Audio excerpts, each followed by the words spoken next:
So welcome to Coffee and Consoles. It is January 2022, and I'm Jeff from Avid. Thank you for coming. We've got some other fine folks from Avid, including Gil Gowing and Tony Joy. As always, if you're on the stream and you have questions, certainly you can interact, but I would say, first of all, just throw it into the chat.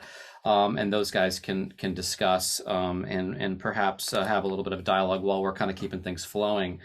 The topic of the day is going to be all things Matrix Studio with S4 and S6. And so just before we kind of kick it off, I'll talk about kind of what I have. I want to try to keep it really pragmatic, but I do have some completely harebrained stuff as well. So we'll do a little bit of clever, but mostly pragmatic. I just want to talk about the immense flexibility of the Matrix family and how to kind of harness that with S4, S6. So we've got a lot of possible things we can look at, and we're going to jump in a second. But let's just talk about kind of what I have. First of all, I have an S6, which is interestingly in an S4 frame, but that's fine. 16 faders, some options section. Obviously, you can see the center section. I've got a master meter on the left, which we're going to talk about, call that out, and I've got some channel meters right there. In the studio, I've got various devices that we're going to talk about, like analog synthesizers and instruments over Dante, and microphones in the actual studio. Just talk about all the possible things that you could funnel through Matrix. I think is really important to expose people to, this is not just it's replacing my XMON. I can do some stereo monitoring, some 5.1 monitoring, some 7.1 monitoring. There's so much more to this, and I want to probably expose you to some things you've never seen. So I think it'll be interesting. But let's kick it off. So I'm going to jump around a little bit with some various views and try to kind of maximize the view on the screen to what we're looking at. So let's just start kind of high level and talk a little bit about kind of Matrix and what we're going to get into the topic here. And what I wanted to get into is really the concept. And again, everything is really going to funnel around two concepts. And I kind of talked about this before, but monitoring and patching. And those are really important to kind of understand the workflow with regard to whether you're funneling analog or digital sources into Pro Tools, that's a patch, or whether you're listening to something or sending something to another place via the monitor profile. So kind of just we're going to come back to that, but I want to start with that. And we're going to do a little bit of review since it's, we've talked about this before, but it's really important to understand kind of the concept of the monitor profile. And the monitor profile in DADman, all right, which is the software that manages Matrix Studio. And actually, let me just back up one quick second. I'm going to go into my device list just to show you a couple things really quick. The primary thing that we're looking at is my Matrix, a flagship Matrix, and it's got various I/O in it we'll talk about. I also do have online in the same profile Matrix Studio, and we'll talk about kind of how we're patching between those things. I have multiple other Matrix Studios in my house, in my studio, and those can be connected as well. There's another Matrix Studio that's not connected right now. You can see right here called Bench. But I have the primary Matrix and the Matrix Studio connected, and I also have a mom connected. So we're looking at the network. This is this 172 network, which is my dedicated IP audio network is what we're looking at. Okay, so we'll start with that. So I want to talk about, just to kind of define the monitor profile once again before we start to really kind of dive in deep. It's really important. The concept of the monitor profile, again, which is a DM prof, right? There's two things in DADman. There's a DMS, which is the patch, and the settings for A to D, D to A, and clocking. That's really important. And then there's a DM prof, totally separate file that is the monitor profile, and that's managed in the window that you're looking at. What is a monitor profile? Well, it's composed of three things. It's composed of at least some sources, some outputs, and some fold downs. We'll talk about all of that, but also could do things like metering. If you had an external meter you wanted to send to, or you wanted to actually send to another place, kind of mult, you could do that with a meter path. Okay, so within the monitor profile, you could have as many as 16 monitors, each with different sources and outputs and fold downs and meters. Okay, now conceptually, the other really important thing here is the monitor profile should house all of the architecture, right? All of the conduits, all of the infrastructure to allow you to do whatever you possibly might want to do. So I perceive it, I kind of approach it as, I'm not going to use everything in here every day, but if I need to do something, I've already got the infrastructure created. And that's how I approach it, and try to give myself as much flexibility as possible. And so, simple things like talent mixes, but record bus, which we'll talk about, engineer headphones, which is me, Nexus, which is going to you, right? What do I want to go there? Carbon, which is, hey, what if I'm actually interfacing with other audio interfaces like Carbon, which we'll talk about. Slate, which is like, printing a Talkback mic into Slate, into Pro Tools, which we'll talk about. And then drums, which is all about me, because I want to be able to have more flexibility with how I listen to sources that are on microphones on my drum set. And it's just, again, it's just create what you need for your environment. So that's what I'm going to kind of start with. Okay. So yes, there's a whole bunch of stuff in here. There could be a whole bunch more, but everything lives under that house of the DM Prof, which is really important. Okay. So we'll start with that. We talked about the 16 monitor sources. I looked at that. The next thing that's actually really important, which we'll get into a little bit more detail, is if we right click on the monitor profile, there's two things in here that are really critical to understand. The set EUCON mode is basically EUCON can see basically control room, monitor A, monitor B, monitor C, monitor D, right? So you can assign to 5 things in EUCON. Control room is obviously your primary thing that's going to come up, and I'll show you that in just a second. And we'll navigate that interface so you can see it better. And then the monitors are just essentially they're as fully functioned as the control room. They're just located in a different place on the UI of either the S6 or the Avid control. Okay, so what you're doing is, from my pool of, what do I have? 2, 4, 6, 8. I have, 8 or 9 monitors. From my pool of 9 monitors, I can assign 5, and I can reassign on the fly any of those monitors at will, right? They are not fixed. I can make somebody be the control room. I can make somebody be Mon A. I can make somebody be Mon B. And I'll show you an example of that, how that works. So that's really important. The other part about this that's really important is the set monitor mode, Q and master. So just a very simple example. We're going to come back to this. But what if I want to listen to what talent B is hearing, right? Either in engineer headphones or in the control room loudspeakers. Well, I can basically, since Mon B is a Q, it is designated as a Q, I can send that into the control room, right? And I can listen to Mon B right here as a source, because the control room is a master, and the thing coming in is a Q. So the logic works. You're not going to get a feedback loop, and you can hear exactly what that talent is hearing in their mix. Okay, so that's one simple example. We're going to go in a little bit deeper, but those are the kind of the architecture, the primary things I wanted to start with that are really important to understand, right? So bunch of monitors within the whole profile. They have sources, they have outputs, they can have folds, they can have meters, and then you can assign 5 of them to control room, monitor A, B, C, D. And you can assign the logic, am I a Q, am I a master? And we'll show you some examples of that, so it'll be a little more clear as we kind of dig in, okay? Oh, there's one more thing. There's always one more thing, right? Resources, right? Resources are important. So I've got a lot of stuff in here, but one thing I want to draw your attention to and is some of the docs that we have made available, and I've got some new things in the pipe as well. But this is one of them. Yes, this is Matrix Studio. It says Matrix Studio, but a lot of these concepts are absolutely applicable to Matrix as well. So kind of want to draw your attention to this. And it's really, we kind of really grew out of trying to expose not a replacement for the manual, but really applications, right? Okay, I understand what the box does, but how do I use it, right? And that's kind of, those are some of the things I think are really important. Connectivity and applications for how you might use this in a scenario that you're working in. Okay, so that's important. We've got plenty of stuff on YouTube, which we'll call out, and then we also have a nice pool of monitor profiles that are existing and built that you can tweak, you can optimize to do what you need to do. Okay, so that's where we're going to start. Let's go back to Pro Tools. Let's go back to let's see, I've got some fun little presets here. Let's go to Big MTM and see what that looks like. And we're going to do a little bit of a tour first. I think that's a good place to start, is talking about all the possible places that you can see controls for the monitor. Okay, so this is, I think, going to be very practical. So let's start here. So you're seeing the desk, okay? We're seeing faders, we're seeing soft keys, we're seeing the center section touchscreen, which you're also seeing on the right of the interface.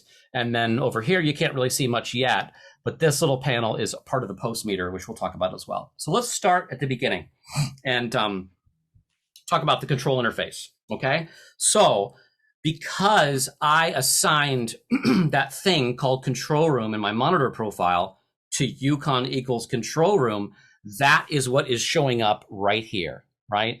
That is the attenuation for the control room. That is the sources for the control room. I can turn on Pro Tools. I can turn on Dante. I can turn on the renderer. You're seeing iPad. There's an AFL, PFL bus. There is all kinds of fun stuff in here that we will talk about. Okay, so those are sources. Okay, these down here are monitors and Mon A, right? You know, and maybe this is actually Bob or Jim or Joe or Tony Joy, illustrious. I can relabel that, just double clicking on that. That's a talent mix for Tony, okay? So that is the thing assigned to EUCON Mon A is what that is. This is assigned to EUCON Mon B, but it's my monitor I created called drums, which we're gonna talk about. This is my record bus, which we're also gonna talk about. It happens to be assigned to EUCON equals Mon C. That's why it's there. This is engineer, this is me. This is what I want to listen to, engineer headphones. And it happens to be the fourth monitor in EUCON, and that's why that shows up on this knob, okay? So that's really important. Obviously, if I want to hear other things, like I want to hear, you know, Moog synth, I can turn that on, and right now I'm in a summing mode, so that's what that does. If I want to add more sources to my control room, I basically kind of come up here and swipe through this, and I touch the top little rectangle and say, yeah, I want to add, you know, geez, I don't know, whatever I want to add in here. Let's just go and grab, I don't know, we'll make a dupe right now of the solo bus, okay? So I've just added an additional source on my source scroller, which I can touch, I can turn on, right? But that's basically reassigning that, and I can reassign it to none. And that's how that works, okay? So I can touch anywhere, it'll get rid of that. If I touch into one of the Mon ABCDs, I can then say, okay, I'm going to actually send iPad to the record bus, which we're going to look at, and I can actually send in from my an instrument on the iPad, which is coming over Dante. We're going to get into that, but I just want to talk about the interface first here. So sources for the control room, and that is because that is the thing that I assigned to EUCON equals control room. Your important stuff here, obviously your mains, your dim, you know, your cut. I can push to cut, and then the output sets, I have 3 currently, right? So my main one is actually Atmos. And you can see, I can scroll through that to see the individual speakers. If I go to additional sets, I have a 5.1 and I have a 2.1. And the 2.1 is right there. Excuse me, you can see left, right, and then the LFE. And then at the very bottom is the fold downs. And we'll get into this in a little bit, but fold downs, up match. I use them sometimes for solo speakers, which is really kind of handy, right? If you want to just solo up, you know, your elevation speakers, that can be really useful. I've got solo C, LR, LCR, quad, sides, rears, backs, all kinds of fun stuff. So if I want to solo the height speakers, I could do that right there. Okay. So I just wanted to show you a little bit about this interface because we're going to look at other interfaces for controlling the sources and stuff as well. So this is the touchscreen that is accessible via this section right here, and I can press the bottom setup button, and it's going to bring me into this, and it's going to be, and just kind of one thing that's really important is let's just go back to DAD for real quick, and let's reassign one of these just so you can see the flavor of how this works. I'm going to say right now the Tony bus, right? I'm going to swap him out for who's actually living here. Right now it's Q, it's the Mon A is right there, but I want something different. Maybe I want Mon B. So basically what we're going to do is really quick, we're going to go back to, let's bring up DAD. Okay, I'm going to go into settings. We're going to go into the monitor profile, and we're going to go into Mon B and right click, and we're just going to basically say, okay, this is the thing now that I want to be in the monitor A slot. You see, even though it's called monitor B, and the stuff in there being the stuff is here, right? The sources and the outputs and all the goodness it could be discrete. It's a different person, it's different talent, right? Let's go back to our big MTM view, and now it's still called Tony, but these are different. It's different, right? What's actually in here are different sources, and you know, I could listen to the binaural from the RMU, whatever, right? The point of this is that I've now just quickly swapped out what monitor in my monitor profile is now being controlled by this part of the interface, okay? All right, so now this is actually Mon B. I'm gonna relabel this just for my own sanity so that I know, okay, hey, this slot now is monitor B, okay? So that's the first part. Now let's take all this idea and bring it down to the soft keys. So there's all kinds of power here. And the assumption is that you're dealing with tracks or home page, exploded page. You're doing other stuff on the center section. So give me some control here. And so there's several ways to access that and get around. And I'll show you a couple things now. If you on the home page, if you don't know where you are, I often don't know where I am. You can do shift, right? The shift is right here on any fader module, and 0. 0 is right here. That'll get you back to home, what I consider home on the QuickJumps. And then all you got to do is press the control room right here under extras.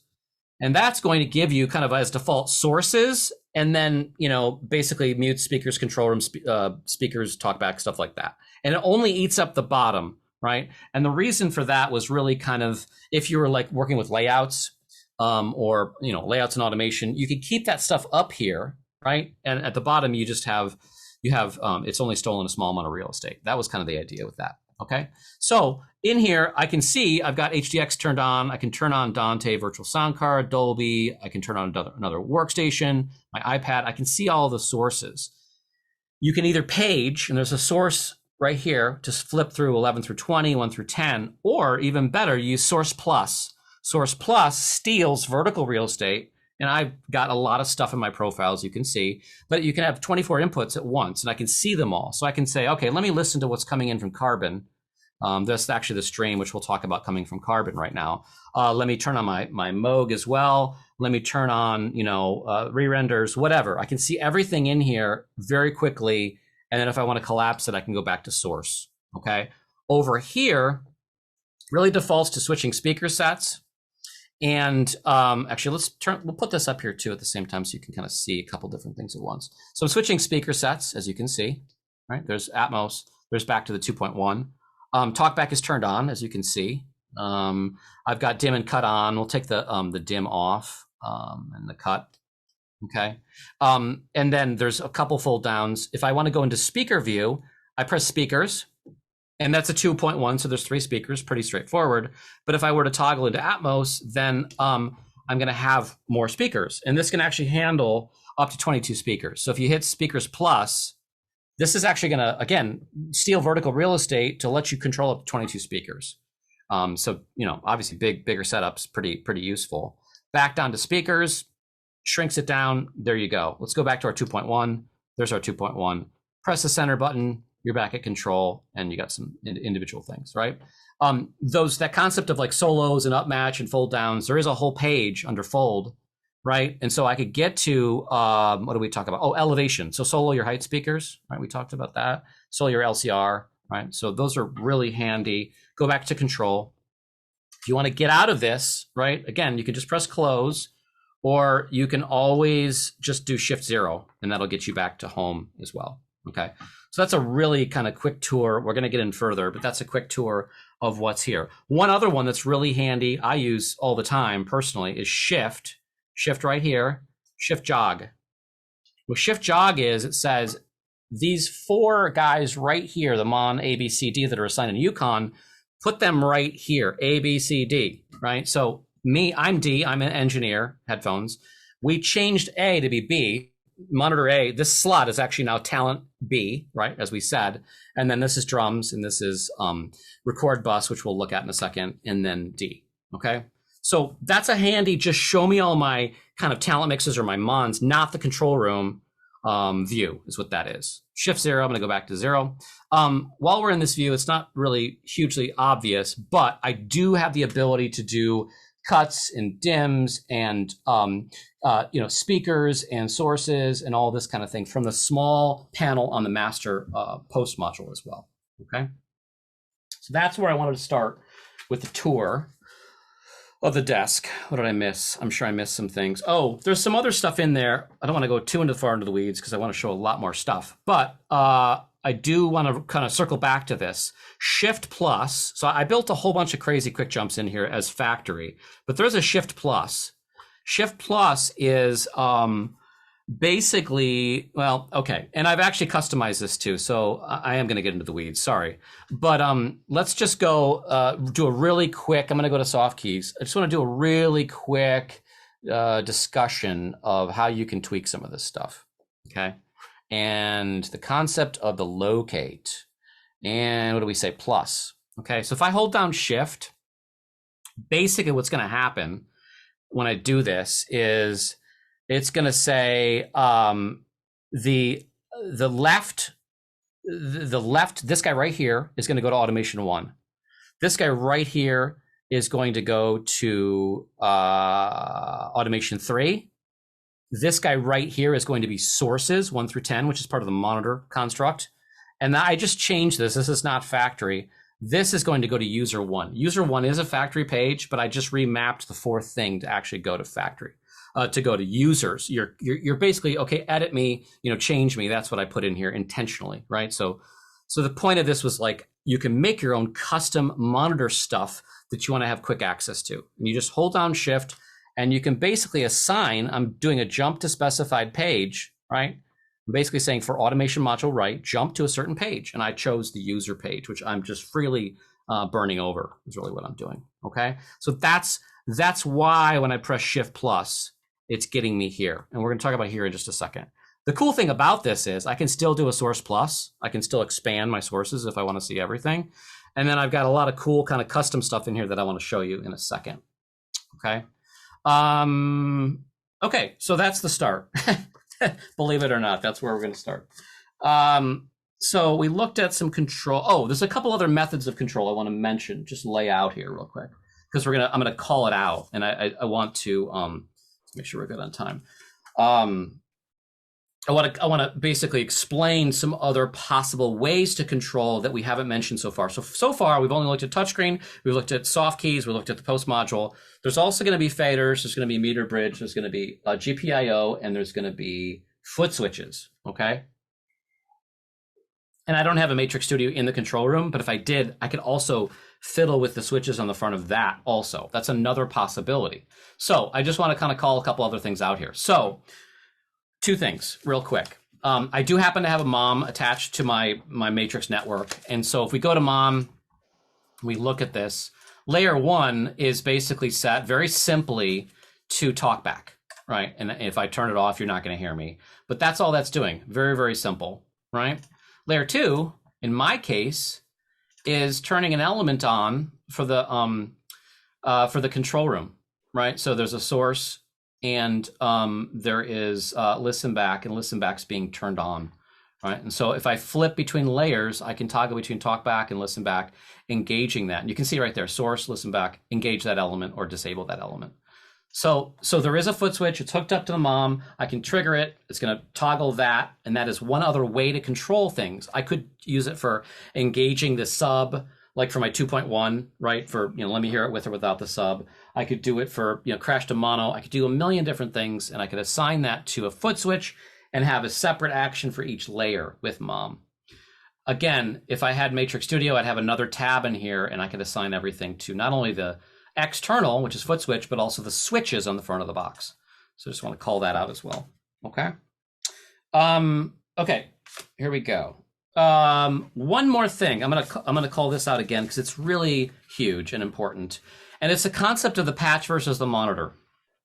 So what do I mean by this? Well, there's so much you can do in the monitor profile, and that is independent of the patch. So let's just go to I'm going to go to our patch bay. We're going to go to A to D. We're going to go to DigiLink 1. And this is very simple. You can see a linear patch happening between the A to Ds. In my case, I've got actual mic level, mic pre inputs on my matrix. And then the DigiLink, which in my case feeds into my primary HDX2 system. And that is the patch, right? That is kind of how things are coming in. And if we take a look, and we're going to circle back to this, right now, the Moog is coming in on channel 1, and then I've got various microphones. It's a dynamic on the kick. There's a ribbon, Crowley and Trip. There's a contact mic on the glass, and then there's some ORTF's condenser things happening as well. Okay, so those are analog input sources that are mics, and those are coming in, and those are patched into Pro Tools as simple standard multi-mic record. Okay, so I kind of want to set the foundation for that. That's a patch. At the output, let's do one more thing here.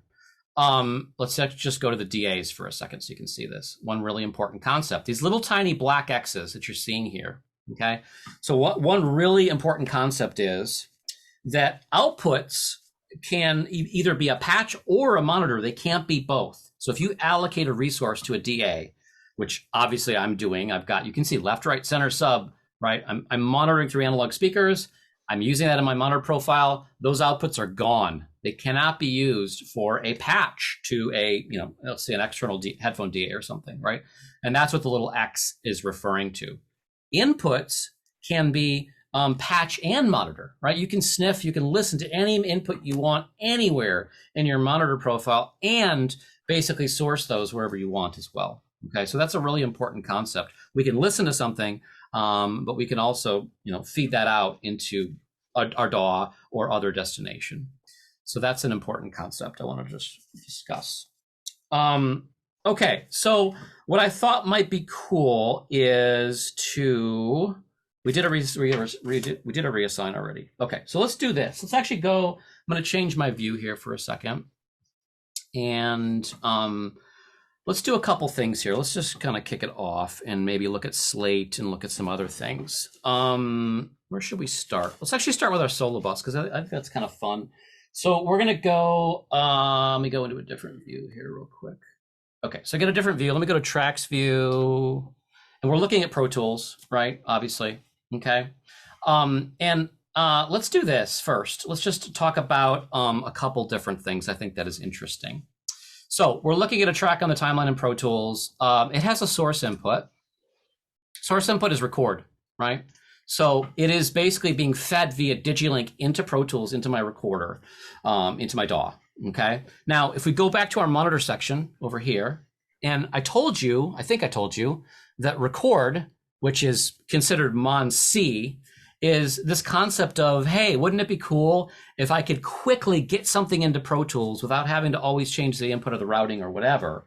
And so what I have the ability to do, let's just input enable this real quick, is I can just quickly choose, I want to get something in from the Moog, right?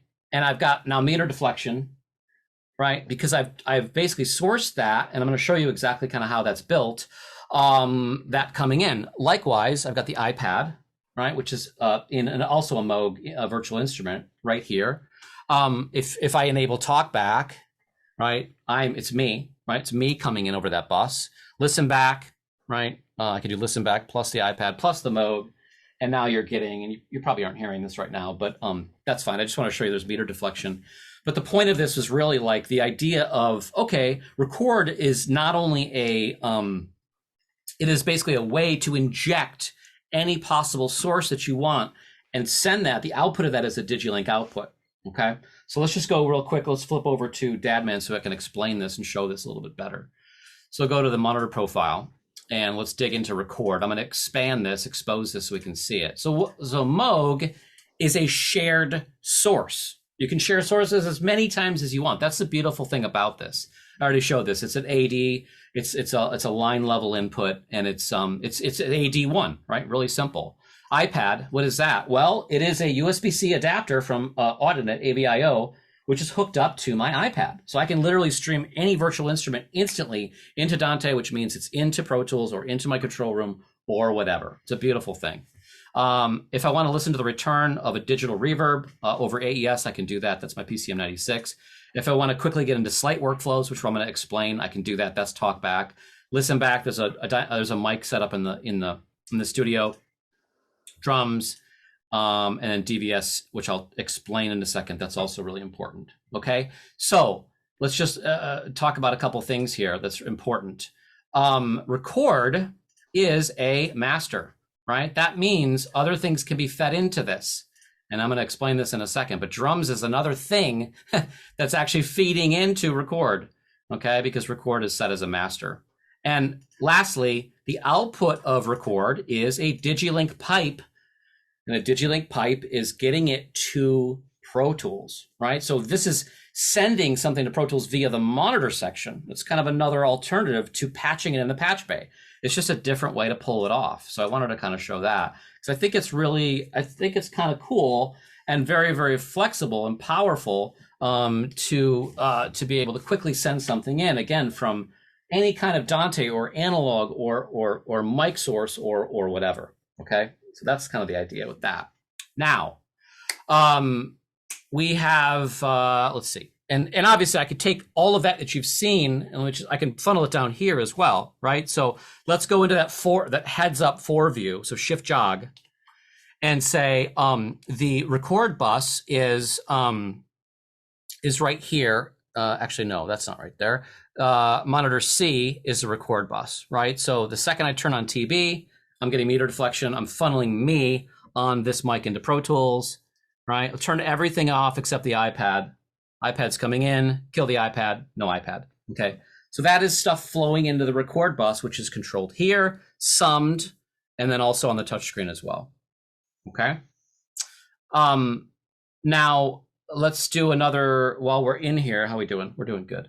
Let's go back to Dad for a second and just talk about some more utility stuff. I think that's really important. So I've got yet another bus, which is super simple. It's called Slate.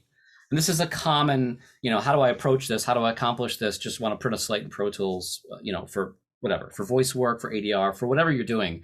It's very, very simple to set up. I've got a separate dedicated monitor called Slate. It's got no sources, doesn't have to have a source, but it does have a talkback that is funneling into it. And I'll explain that in a second here, okay? So the output of the, and actually that is, so the talkback is actually talkback. Right now it's set to no talkback, but it would be set to talkback, no attenuation. That's what I would probably do for this, okay? So there is a talkback assigned, there's no sources, and then it is basically funneling into Pro Tools on a mono output, right? To be able to be collected, to be printed in Pro Tools, okay? So what is that doing? Well, it's very simple. It's basically just letting you, go back to Pro Tools for a second. It's basically just allowing you to gate the input of that mic to be able to capture that as a slate on that track in Pro Tools. And I would have to set that to be the appropriate input. And then you could capture that, right? So that's really simple. Obviously, in my record bus workflow, TB is one of those as well, which could also be part of that, but this is a bit more complex, but same kind of concept. Okay. Okay. So let's see. We talked about.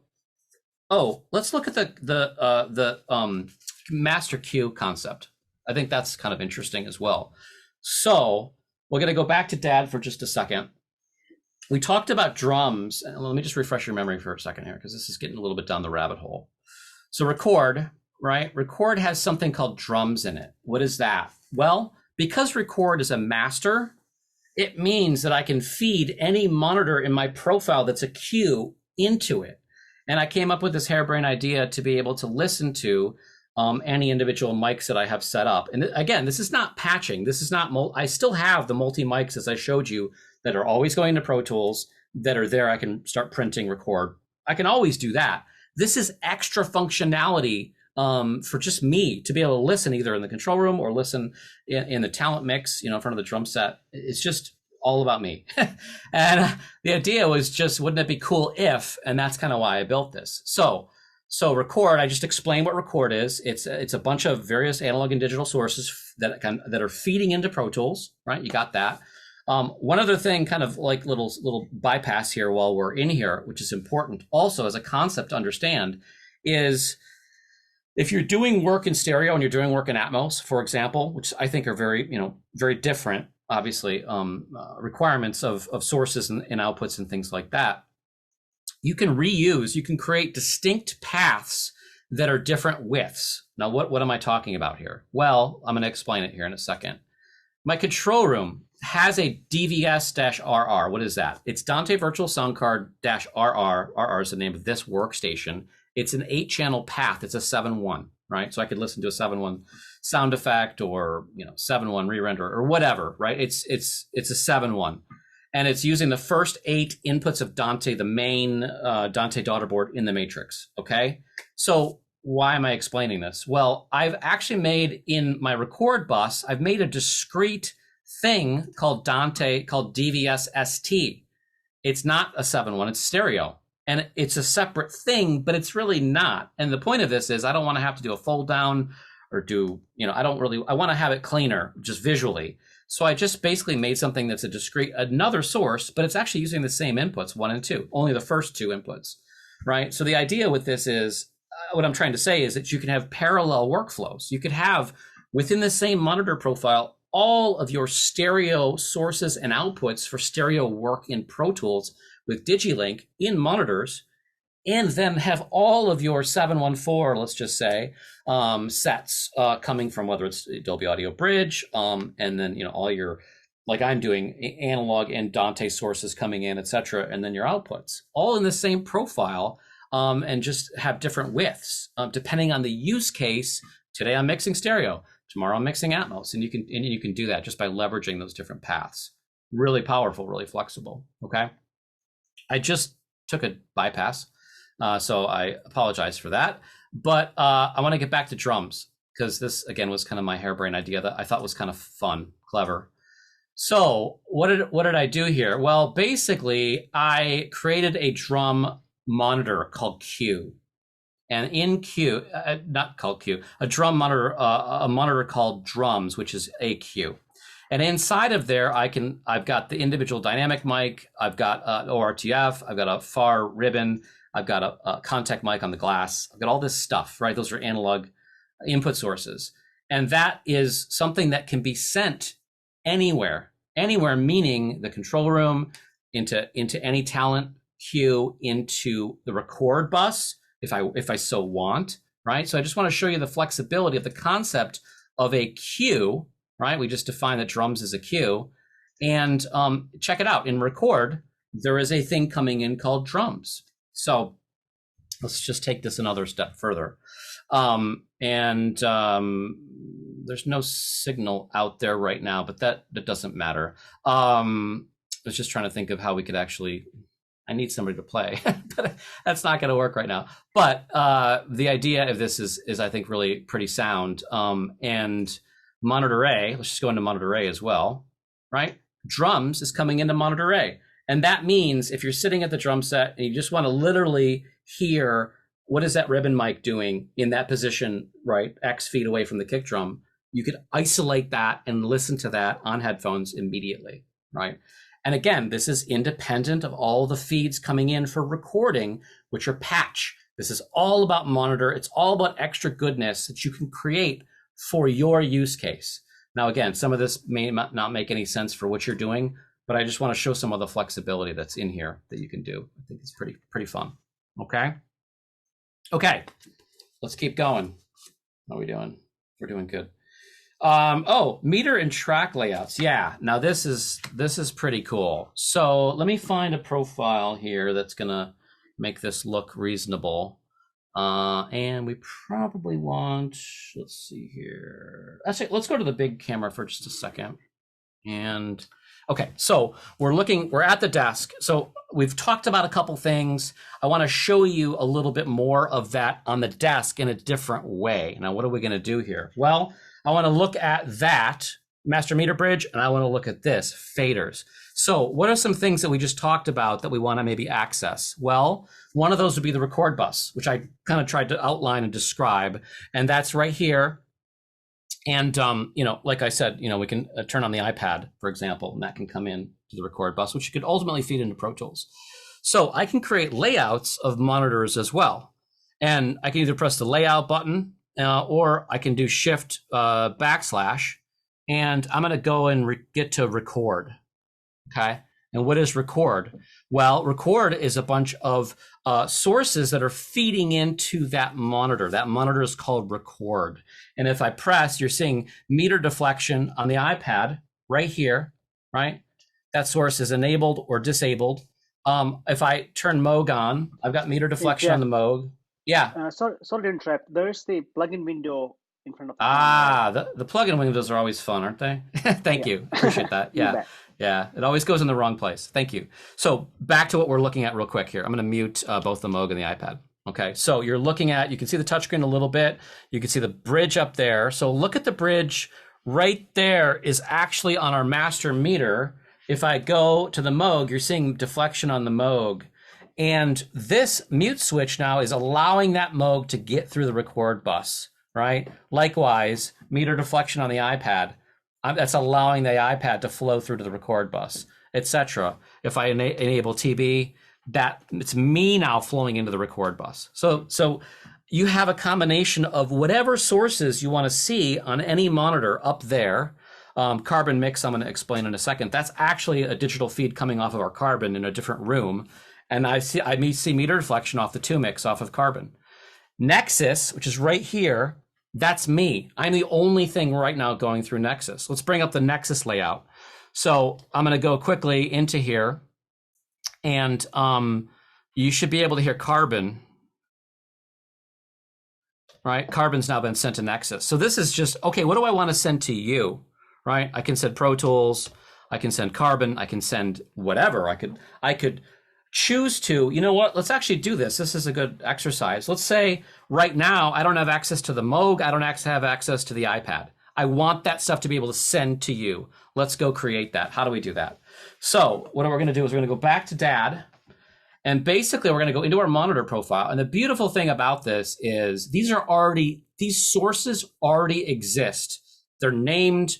The path is chosen. The IO is assigned. Everything about them exists. That's the cool thing about this, right? So I just go into Nexus, I go into sources, and I say, oh, you know what? Actually, the Moog's already in there, but I want to add the iPad. So I'm going to say add existing source, and we're going to add the iPad. And let's say, you know what? I don't really want the PCM96 anymore. I'm going to remove that set from now. So I really want the Moog and the iPad into Nexus, and I'm going to send it to you in theory, okay? So that's been added to Nexus, which is a discrete monitor, which is a queue, which has not been assigned to any monitor. It just hasn't been, right? Let's assign it just to show that we can assign it. We're going to now swap that out as Mon A, right? So we go to Mon A. Now Nexus is the thing that is going to show up in that first block of control, which I'm going to show you in just 2 seconds, okay? Now we go back to our big view.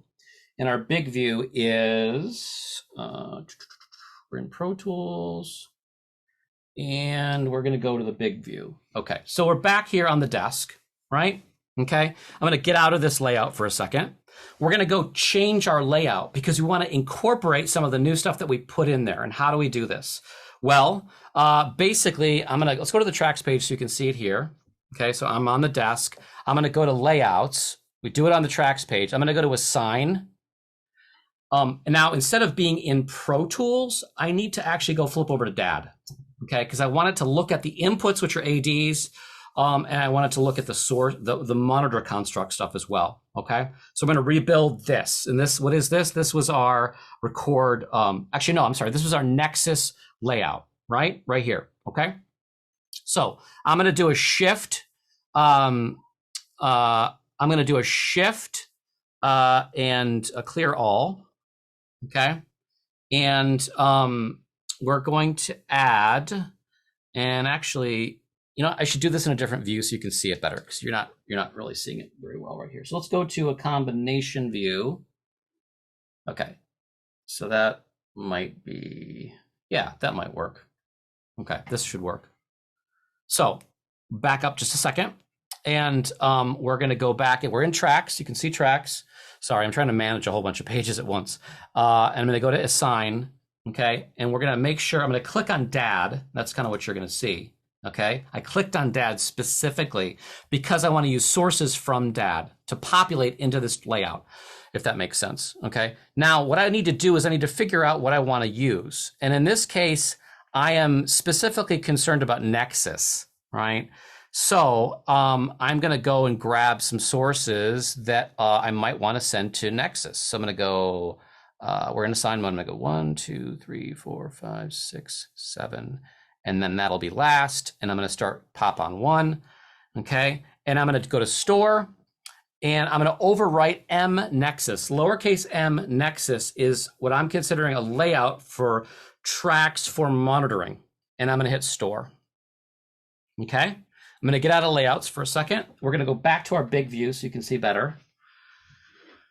And we are back in Pro Tools, right? I can hit play, I can do all that kind of thing. Now, what we should be able to do now, if I did this correctly, I should be able to send more stuff to you. And that was kind of the goal here.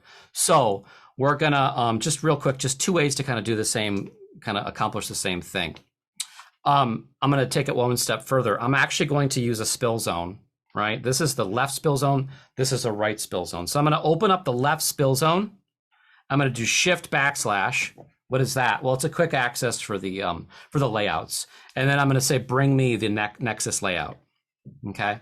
Now, if I did this correct, Carbon, Dante, which I think there's some music coming through. I should be able to get to the iPad, which is right here. And that should be going to you if I did this all correctly. And then I should be able to get to the Moog as well, right? Which you should be able to hear that as well. Okay. So that's the idea of this is having, again, this is in addition to all the goodness of everything in the patch, it's having control from faders, from soft keys, from the touchscreen, and visual representation of, yeah, I see meter deflection, you know, that synth, that virtual synth is actually going to Nexus. I can see that. I see meter deflection right there. The Moog is getting there. I can see that I have flow coming from Carbon from my other room. And that stuff is all really valuable. And again, you build the infrastructure that you're going to use, right? This, you may not necessarily need all of this, but the point of this is that on the fly, I can say, okay, show me my record bus. That's all the stuff that flows into Pro Tools as a record bus. Let me go back to Nexus. This is all the stuff I'm sending out to Nexus. Let me go to my drums, right? And the drums is actually a little bit more clever because I've actually got all of the you know, kind of the individual monitor inputs, if you will. And then I have all the actual individual gains on the mic pre's and everything accessible, controllable from Matrix within this little layout. So there's a whole bunch of other goodness kind of going on in there. Okay. Okay. How we doing? We're doing pretty good. Let's go back to a composite view here. Okay, so we didn't program one of the meter layouts, but let's just do that real quick. I'm gonna access them instead of just programming them, right? So let's go to our kitchen sink view. Where's our kitchen sink view? Okay, so actually no, let's go to full dams. Sorry. So I've got a Dolby Atmos master. This Pro Tools session right now is open as stereo, right? But I also have the renderer, which is a Dolby Atmos mastering dedicated system, and it's got an Atmos file, a master file loaded. So what I'm doing, I just wanted to show the ability to access meter layouts, which is also really great. So the bottom row is my Dolby, my 5.1, my 7.1, my 7.1.4, and then the stereo or binaural, depending on what we pick, accessible there, right? So in this same section, if I go to meter, I can say, you know what, give me a different view, just the Atmos stuff. And I can instantly get a bigger view of the re-renders of the primary speaker outputs for whatever my configuration is, if it's 7.1.2 or 7.1.4. And then that's also the binaural, which is there as well. Okay. So I'm not playing this back from Pro Tools. I am playing it back from the renderer. I just wanted to show you kind of the coolness, the flexibility of being able to meter all of that stuff in addition to everything we've seen so far, but then all the pipes coming off of, in my case, it's Matty, but coming off of the renderer as well, I think is very, very powerful. Okay. So let's go back in here. Let me stop that playback. And how are we doing? We're doing good. Okay, so we showed that. We did some modifications. That was pretty cool. Talked about the drums a little bit, but oh, I know what we need to do. Let me show you my Carbon thing. This is a little bit crazy, but it's kind of fun. So I already kind of explained that we have, let me go to my composite view here for a second. Okay. I already kind of explained that within our, let's go back to our monitors here. And what are we looking at? Okay, so engineer headphones, that's me, right? I can listen to Carbon. I'm hearing Carbon now, right? Where is Carbon coming from? Well, it's actually, it's coming from, I'll show the best way to explain this. It's coming from digitally over the Dante network, right? So there's a Matrix Studio that's basically being fed ADAT, 8 channels.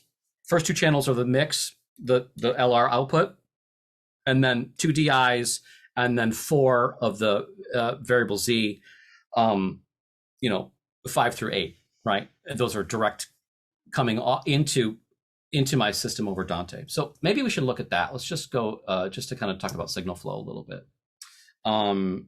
Okay, so basically, so there's a Matrix Studio that I talked about, which is Bench, and I think I've labeled it somewhat. But basically, out of Carbon, which again, if you're not familiar, it's our DSP accelerated audio interface, and it's in a different room. It is actually physically in a different room. And the idea was to be able to monitor and to be able to ingest any sources directly off of that if I want in my primary Matrix environment. So that's exactly what I did. I basically am outputting ADAT into a Matrix Studio, 8 channels, just 8 channels right now. And then that's being patched. And within, as you know, in the environment that is DADman, I can simply say, hey, ADAT, patch that to Dante. And then I can collect that anywhere. So it's being patched to Dante. And you can actually see in here,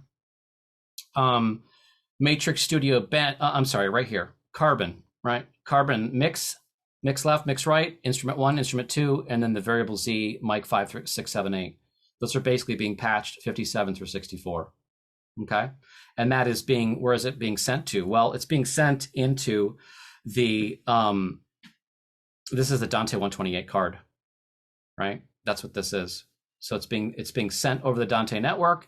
And again, just kind of a word of wisdom, if you are starting to leverage a lot of Dante, right, it's become a very big part of your workflow, you do want to have a separate network. You do want to think about having, really some dedicated isolated bandwidth and best practices, a good managed switch. If you really go down that path, it's really recommended. This is a particular Cisco. So I'm able to get the mix, I'm able to get the individual mics, and again, patch and monitor. That's really the discussion for everything today is patch and monitor. Let's go to the monitor profile. In the control room, if I go to sources and I go to Carbon mix, it's exactly what I just told you. Dante card A is Dante 128. But 5758, that is the mix. That is the left-right mix coming off of Carbon, right? Okay. And I have, as you can imagine, I have a dedicated Carbon monitor, which is currently not assigned anywhere, but we're going to assign that to Monet right now. Let's go. I think you kind of get the drill now. We're going to send that to Monet. And what is it? Well, there's your mix, right? Mix left, right. There's your instrument 1, instrument 2. There's your variable impedance, mic 5, 6, 7, 8, all flowing into as a queue, right? And check this out. Let's go to the record bus. Did I do this already? I didn't. Right? I bet you know what I'm going to do now.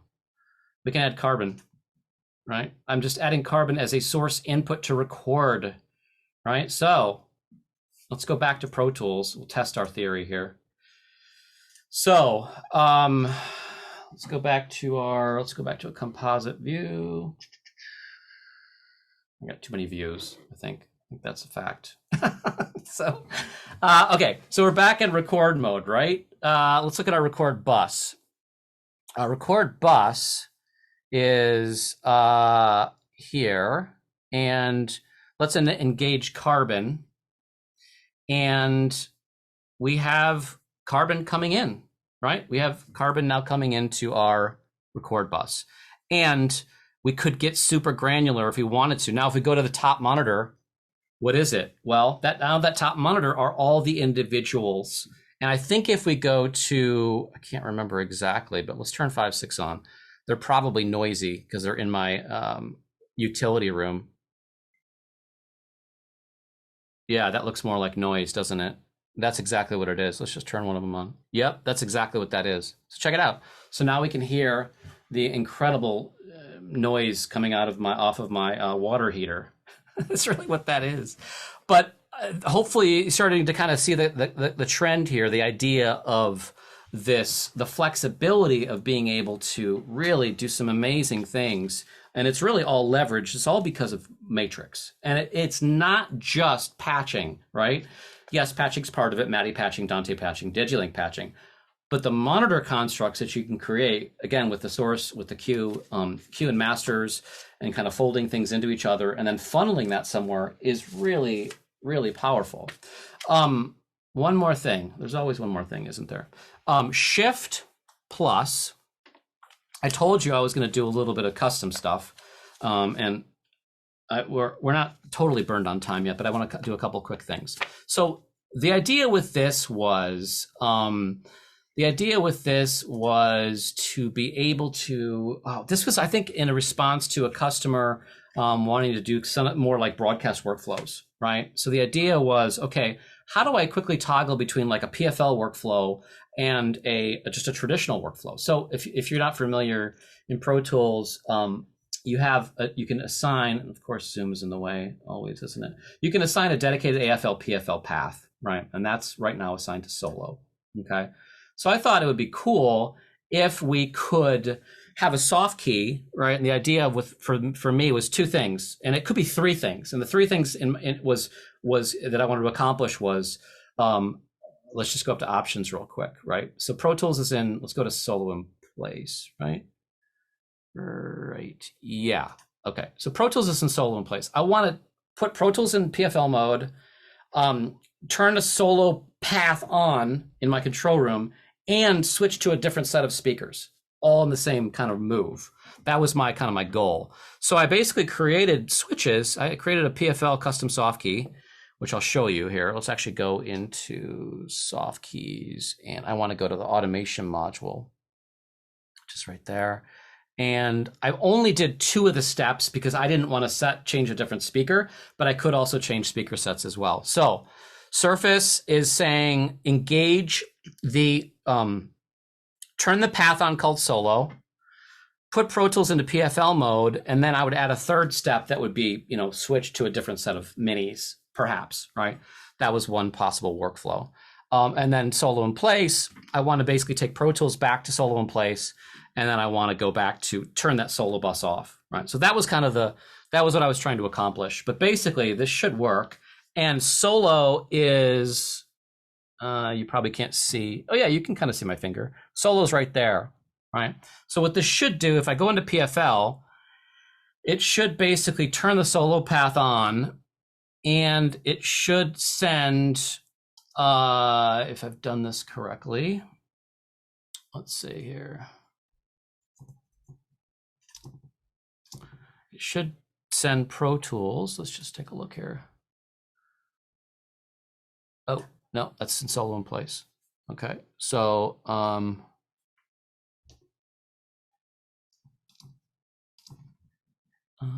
options PFL. Huh. Okay. I'll have to. I'm not soloed. Sorry. And yeah, I'm sorry. Okay, so I'm an idiot. But yeah, I was not soloed also. So I'm in PFL. The solo bus is lit up right there, which you can't really see it. Sorry. Here, let me just go to big monitors. Sorry. I'm trying to manage too many sources at once. But if I hit play, the solo bus is lit up, right? Okay. That was kind of what I was trying to show. And then we'll go back to here. And then so I could then flip that back into solo in place, which should kill the source and should solo in place, disables the solo bus, takes me back into solo in place. And let's just validate that. Oh, it didn't. Okay, I'll have to troubleshoot that, but that's the idea. I've got too many things going on right now, but you can see kind of some of the applications of some of these workflows that you could build. One last thing I wanted to show quickly. Oh, one thing I made reference to that I didn't do, but I just want to show you very, very quickly is you could also program, let's go to the bigger Let's see, big MTM. Let's go to that view real quick here. You could also program GPIOs, right? And I know that might be a little bit kind of, more advanced, but within the soft key section, there are GPIOs, so GP inputs, right? And so if you have a closure, and I think you can see in my webcam over here, there's a bunch of like arcade switches. You could do things like, toggle the sources, change the speakers, engage a fold down. Let's just do something really simple so you can see this. We're going to go to GPI input 2 and just add a surface function. And let's just add Talkback just so you can see that. This is going to trigger Talkback now. Okay. So if I go over here, and I think you can see in the other thing, that is now, you're going to lose me. Right? I'm back. Check, check, check, check. So that is just a very, very simple closure, right, on a switch that I've just assigned to a function. And that, again, that could be multiple functions. Right now it's just Talkback, but as you know, it could be many, many things. Hey, okay. Hey Jeff, I know we're at the top of the hour, but we had a question come in. Can you talk a little bit about fold downs in Matrix and their uses? Yeah, absolutely. So one thing I should mention, let's do this. Yeah, that's a great one. I showed you a little bit kind of where they showed up on the soft keys and where they showed up on the touch screen. There is a bug, so I'm going to call that out, that there's a bug still in dark mode. And I know people have gotten kind of confused with that. So I'm going to go into light mode because I have to show you the matrix. But you want to go into the monitor profile, do it in light mode, not in dark mode, and go into the fold down window. Okay. So there's a lot of different ways to do this, to use this. This is just, this is very simple. If we have a 7-1 input and a 5-1 output, basically it's saying this is the source, this is the destination, right? And if you have a value at an intersection, let me just take this value out of here so you don't see any of it. If there's a value at the intersection of left and left, it's going to pass from this to this. If there is an attenuation, it's going to attenuate by 3 dB, right? So this is exactly what's going on. I'm going to send left unattenuated. I'm going to send C unattenuated. I'm going to send right unattenuated. And hey, what do you do with the, sides and the rears? Well, you're going to attenuate and send it all into the left and right surround. Okay, so this is a simple fold down, and these are already in here, right? These bread and butter ones are already in here, and you can just grab one. And once you grab it, we'll come back to this in just 2 seconds. Once you grab it, you go to the fold down menu, and you add the thing that you populated into that menu. Okay, if that makes sense, right? So that's the basics. What these start to get really interesting for, I think, is, for example, solos and up mixes and stuff like that.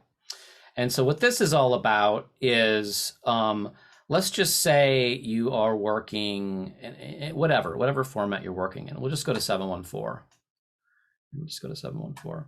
Okay, so what is this doing? Well, I'm not doing a translation really of any kind, right? Let me just get rid of these real quick, just to kind of explain this a little bit further. I'm not really doing any kind of attenuations. And my input is if I'm monitoring 714, my input's 714, my output's 714. But what I want to do is maybe just listen to my my elevation speakers, right? That's all I want to turn on. And so I can do that. And let's actually just let's do it this way. This is better. So what am I doing? Well, I've actually created custom groups that have SMPTE ordering.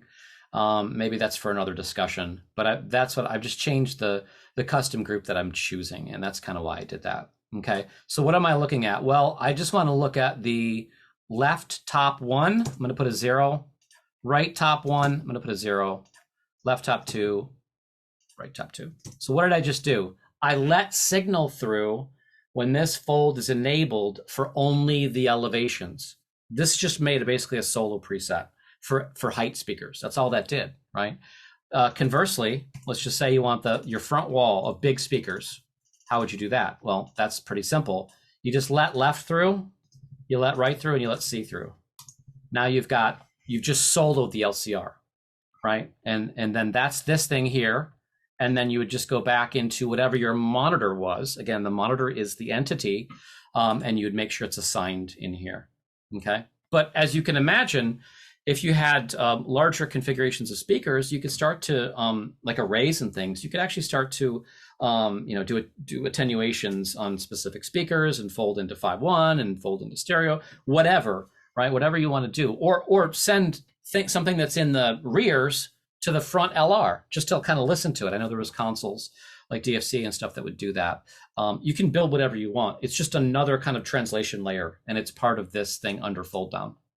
Okay, but again, yes, there is a bug currently in dark mode where you can't read any of the coefficients or anything. So just be aware of that.